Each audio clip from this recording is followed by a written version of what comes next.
할렐루야. 네, 우리 좌우로 보고 인사하시겠습니다. 잘 되고 있습니다. 더 잘 될 줄 믿습니다. 제가 지난 5월에 필리핀에서 이제 귀국을 하고 하반기 사역 시즌 시작한 게 얼마 전인 일인 것 같은데, 어느새 벌써 시간이 훌쩍 지나서 지난주 주일에 이제 행복 나눔 축제를 마치고 이제는 올해의 마무리를 남겨두고 있습니다.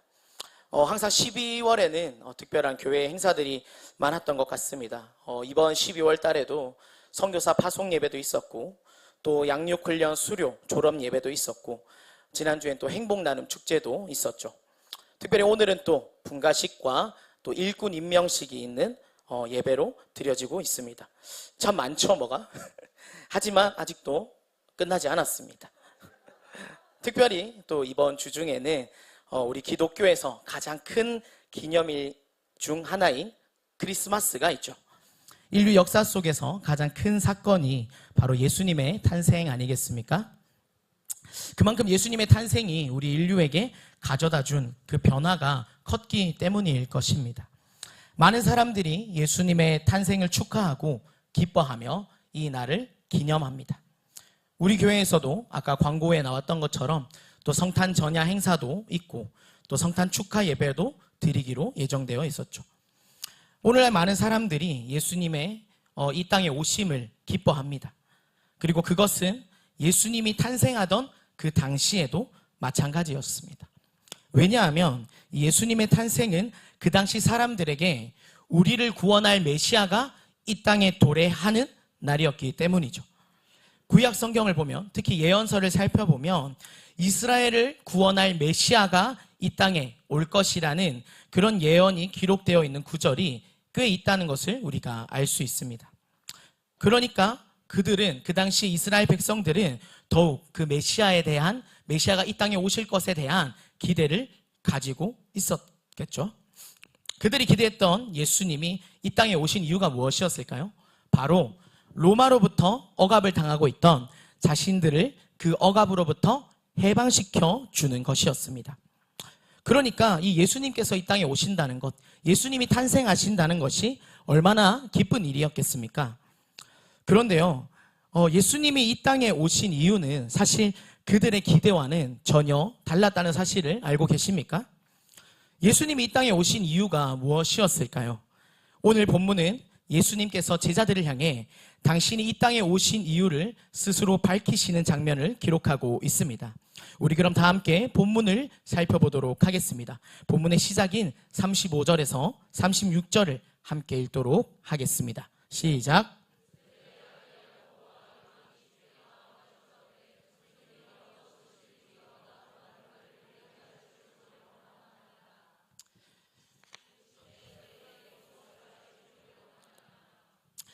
오늘 본문은 예수님의 12제자였던 야고보와 요한, 이 두 명의 제자들이 예수님을 향해서 자신들이 원하는 것을 들어달라는 요청으로 시작하고 있습니다. 이들의 요청을 들은 예수님은 다시 도리어 그래, 너희가 그러면 무엇을 원하니? 하고 되물으셨습니다. 그랬더니 야고보와 요한은 기다렸다는 듯이 이렇게 대답합니다. 37절 함께 읽겠습니다. 여짜오되 주의 영광 중에서 우리를 하나는 주의 우편에 하나는 좌편에 앉게 하여 주옵소서. 주의 영광 중에서 우리를 하나는 주의 좌편에 하나는 우편에 앉게 해달라는 이 말, 조금 말이 어렵죠. 이들이 예수님께 원했던 것을 쉽게 말하자면 바로 이겁니다. 예수님, 저도 한 자리 하고 싶습니다. 저도 한 자리 주십시오. 예전에 조선시대 때 그 왕의 요직, 신하들의 요직 중에 우의정, 좌의정 하는 그 이름을 들어보셨죠? 이것처럼 메시아이신, 구원자이신 예수님 옆에서 나도 그 옆에서 예수님의 그 명예에, 명성에, 권위에 힘입어서 나도 옆에 한 자리 하게 해주십시오. 이렇게 요청했던 것입니다. 지난날 예수님을 따라다니면서 보고 배운 것이 있을 텐데 이들은 여전히 예수님의 인기와 예수님의 명성과 예수님의 그 권위를 부러워하고 있었던 것 같습니다. 병행 본문인 마태복음 20장 20절을 보게 되면 사실 이 부탁이 야고보와 요한이 스스로 한 게 아니라 이들의 어머니가 했다는 것을 알 수 있습니다. 우리 마태복음 20장 20절 말씀 함께 읽어보겠습니다. 시작.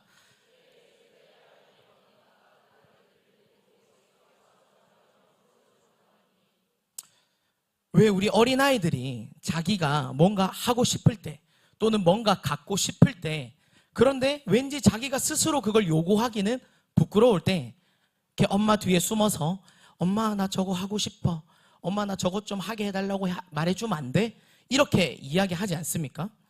지금 야고보와 요한의 모습이 딱 그러한 모습인 겁니다. 그러니까 엄마까지 앞세워 가면서 자신들에게 한 자리 해달라는, 한 자리 시켜달라는 부탁을 예수님께 하고 있다는 것이죠. 아마 이 순간에 예수님의 억장이 무너지지 않았을까 싶습니다.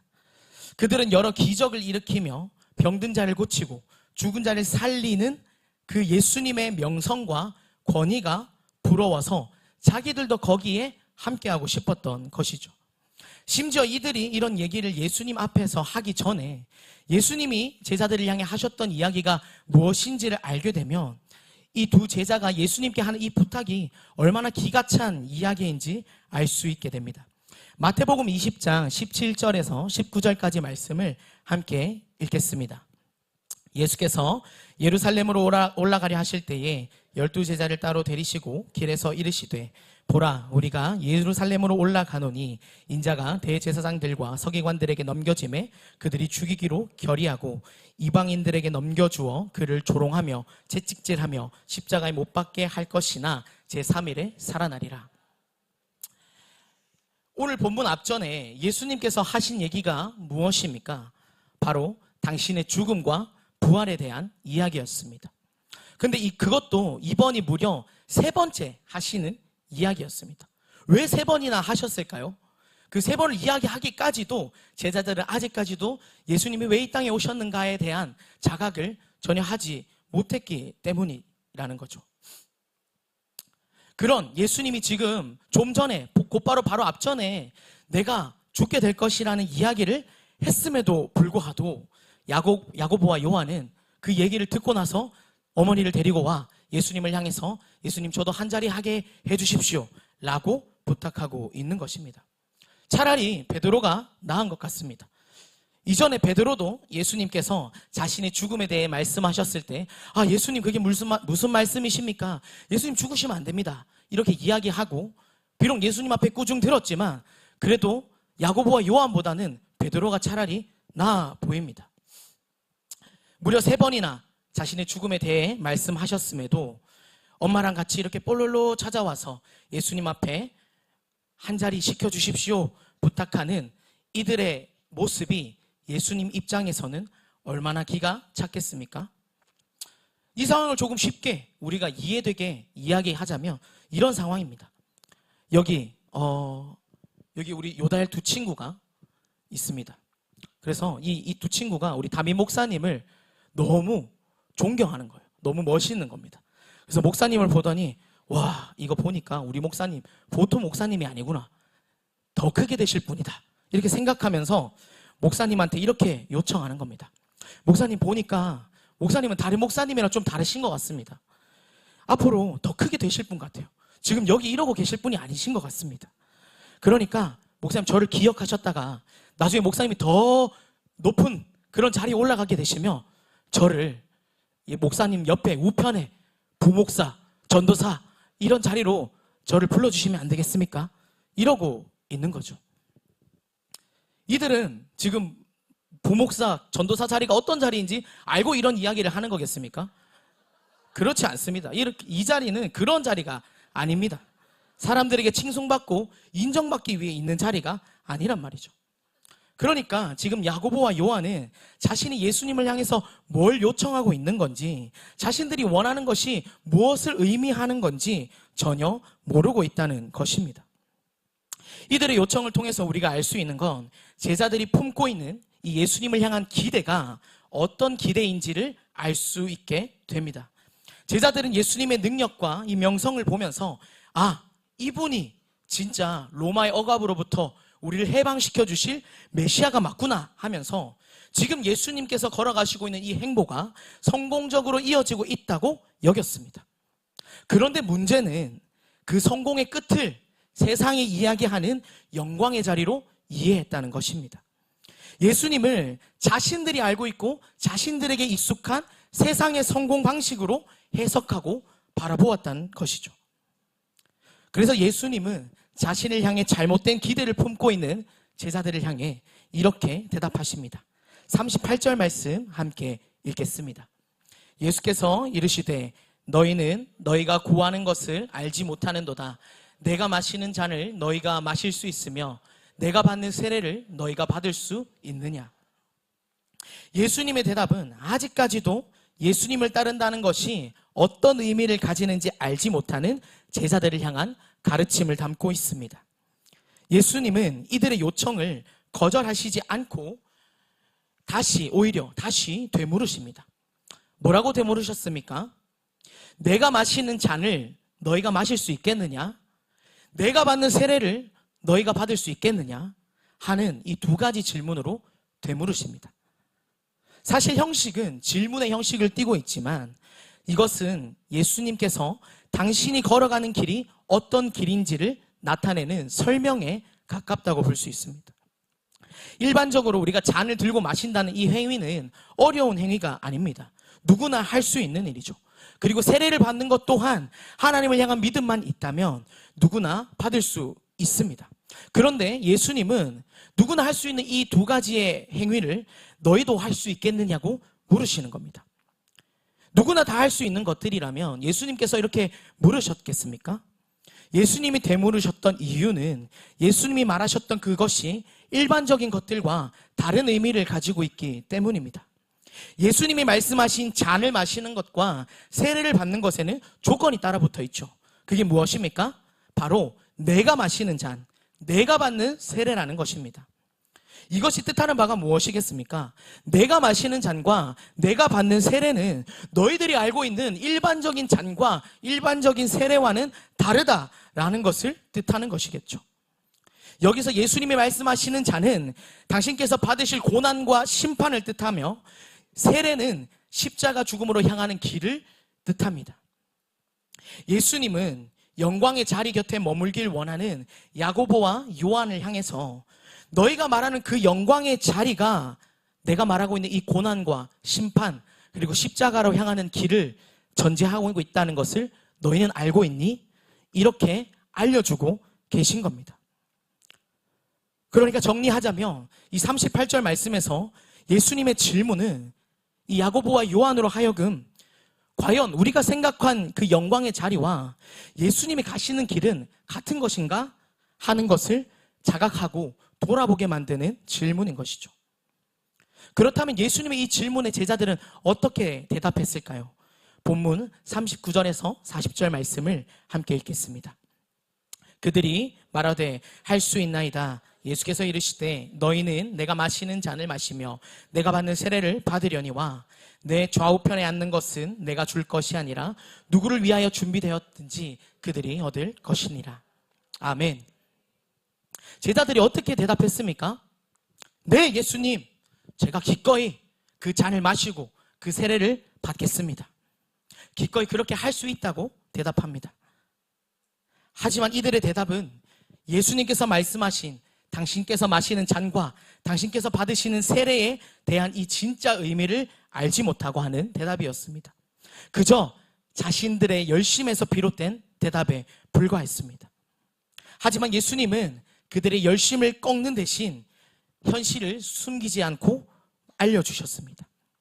예수님은 예수님 옆에서 예수님이 차지할 그 영광의 한 자리 차지하는 그들의 야망, 예수님 곁에서 한 자리 해야겠다는 그 야망을 정죄하진 않으셨지만 결코 그 야망이 십자가의 길을 우회할 수 있을 것이라는 착각은 허락하지 않으셨다는 것입니다. 아멘, 아멘. 예수님의 좌우편에 앉는 것은 예수님이 당신이 원하는 자를 앉힐 수 있는 것도 아니고 하나님을 열심히 믿는다고 앉을 수 있는 것도 아니라는 것을 말씀하십니다. 그 자리는 오직 하나님의 주권 아래 준비된 자리이며 그 준비에는 예수님께서 걸어가실 십자가의 길이 전제된다는 것을 말씀하고 계신 겁니다. 예수님은 야고보와 요한을 향해서 다시 한번 예수님 당신을 따른다는 것이 어떤 의미인지, 예수님 좌우편에 앉는다는 것이 어떤 의미인지를 알려주셨습니다. 그런데 이때 남은 10제자, 12제자 중에 야고보와 요한을 빼고 나머지 10제자가 이 상황을 지켜보고 있었겠죠. 이 남은 10제자가 이 상황을 보고는 야고보와 요한에게 화를 냈습니다. 이들이 화를 냈던 이유가 무엇일까요? 예수님께 말도 안 되는 부탁을 드렸다는 것에 대한 분노였을까요? 이어지는 본문은 이들이 왜 화를 냈는지 설명하고 있습니다. 우리 본문 41절에서 44절까지의 말씀을 함께 읽어보겠습니다. 시작.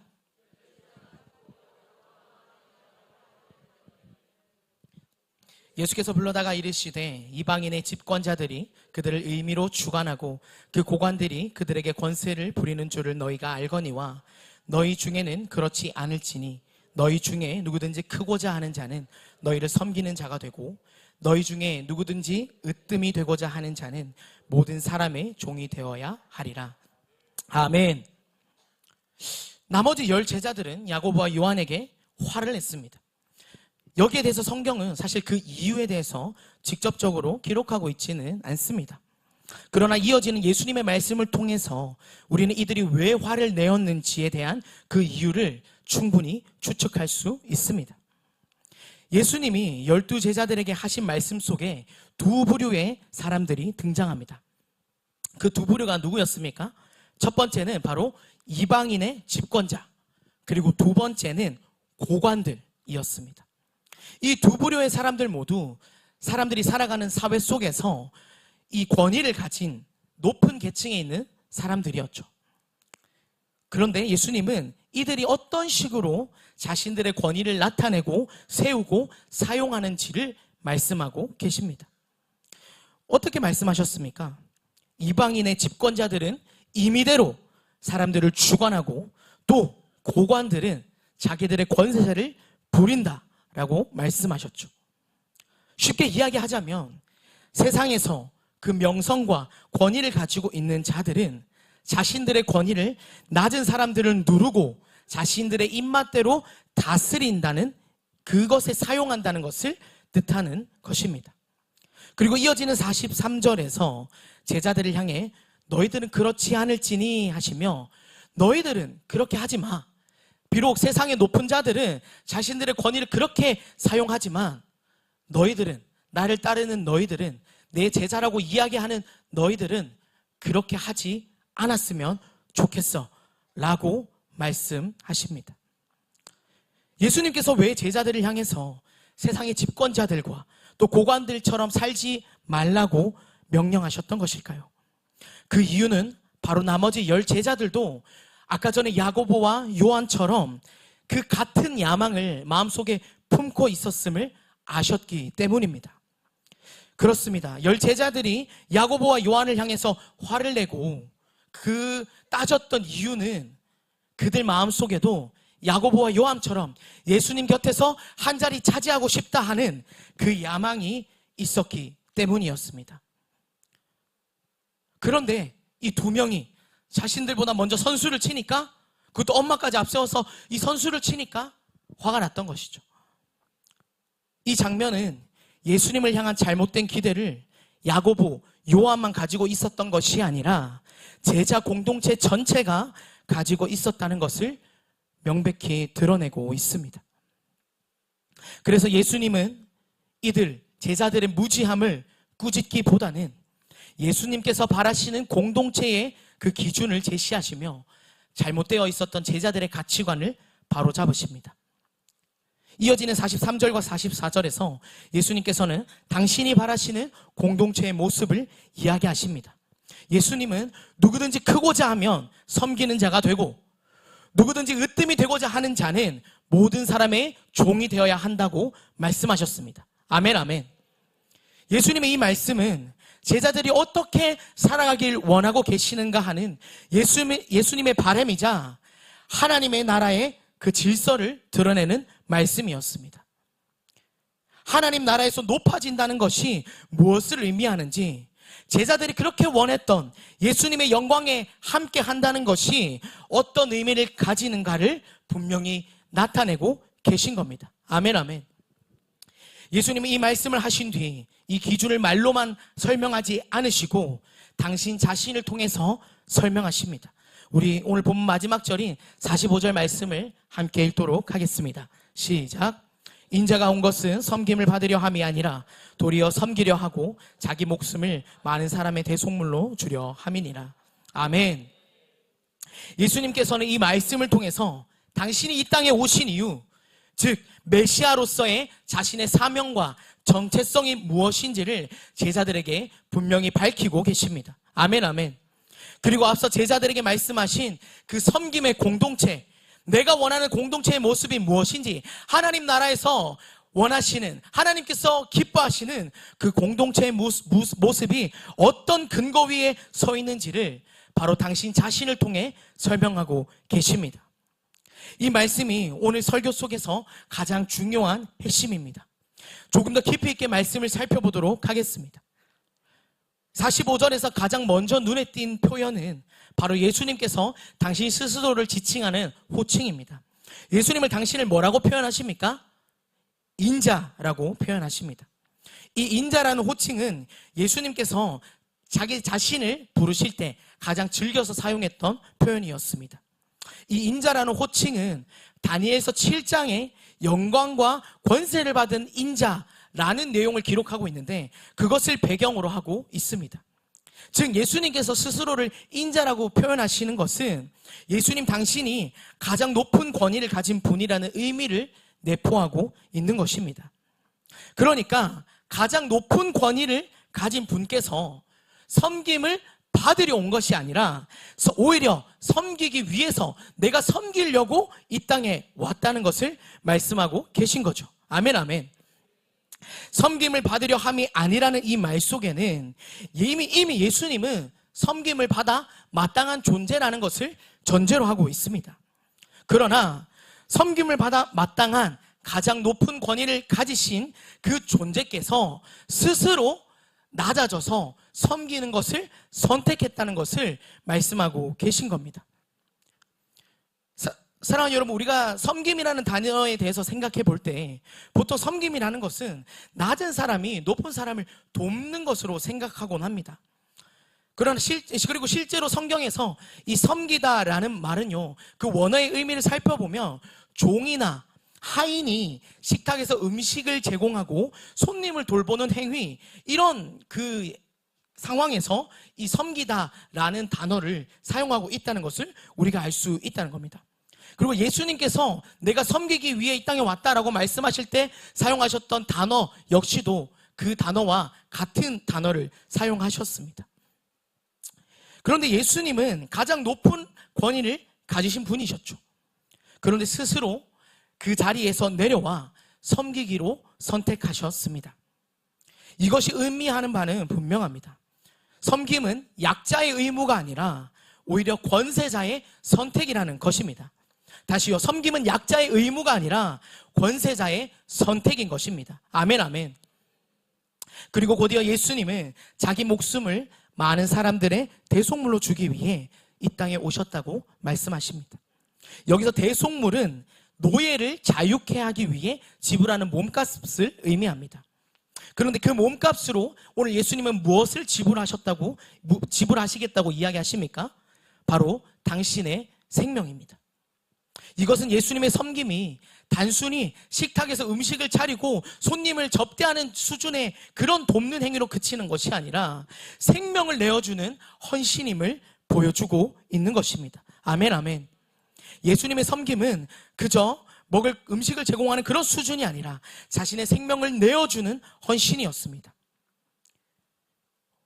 예수님께서 이 땅에 오신 이유는 바로 많은 사람들을 살리기 위해 자기 자신을 내어주기 위함이었던 것입니다. 아멘. 예수님의 이 고백은 세상의 성공 공식을 따라서 메시아를 바라보고 기대했던 제자들의 그 기대를 완전히 뒤집어 놓는 선언이었습니다.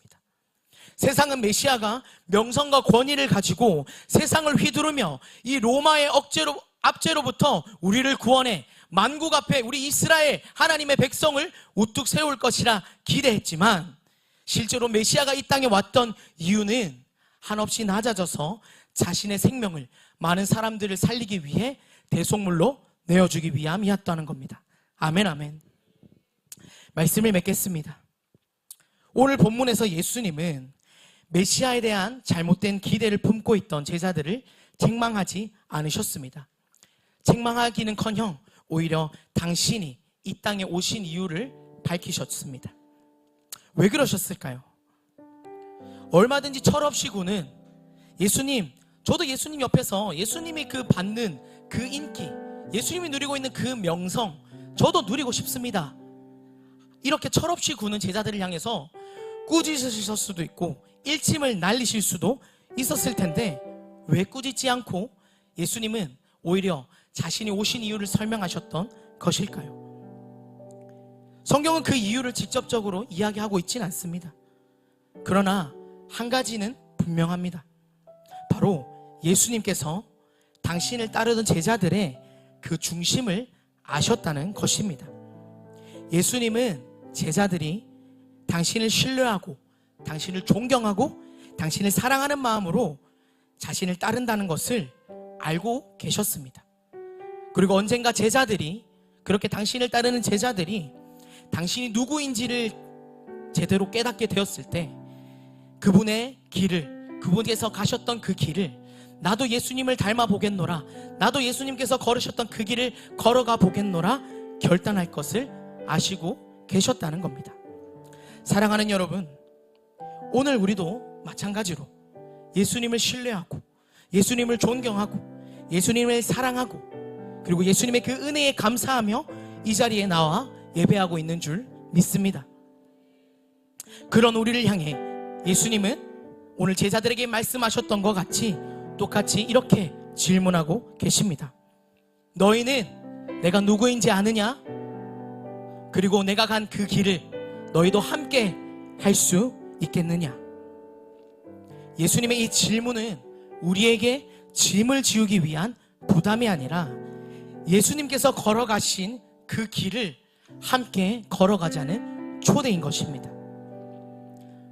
사랑하는 여러분, 오늘 우리 모두는 오늘 이 자리에 누군가의 초대로 앉아있게 되었습니다.